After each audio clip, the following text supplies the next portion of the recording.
ქართული განსახორციელებელი იქნება. აბაშიძის 26-ში ახალი ბრიტანული საბავშვო მაღაზია გაიხსნა UPD ლონდონი 12 წლამდე ასაკის მოზარდების ტანსაცმელს და აქსესუარებს აწარმოებს. ახალი მაღაზია დღეს თბილისის მერმა გახსნა და 2011 წლის ზამთრის კოლექცია დაათვალიერა. მაღაზიაში სულ 10 ადამიანი დასაქმდა, მათ შორის 3 თბილისის მერის დასაქმების ბაზიდან შერჩა.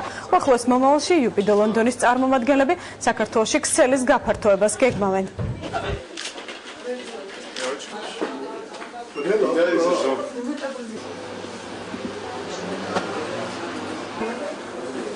ძალიან საინტერესო დიზაინია, ძალიან საინტერესო მაღაზია, უცხოური ინვესტიცია, გეგმავს გაფართოებას. ეხლა ამ წუთას 10-12 ადამიანი მუშაობს, 3-4 სწორედ ამ ჩვენი ბაზიდან იქნა შერჩეული.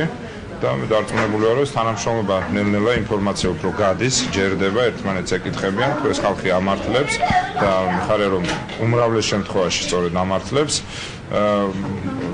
უფრო აქტიურად მოიხმარენ ამ ბაზას, რაც არის სწორედ ჩვენი ფუნქცია, იმიტომ რომ ჩვენი საქმე არის სწორედ ეს, რომ არახელოვნურად ბიუროკრატიის გაზრდის ხარჯზე შევქმნათ სამუშაო ადგილები, არამედ ვიყოთ ხიდი კერძო დამსაქმებელსა და სამუშაოს მაძიებელს შორის.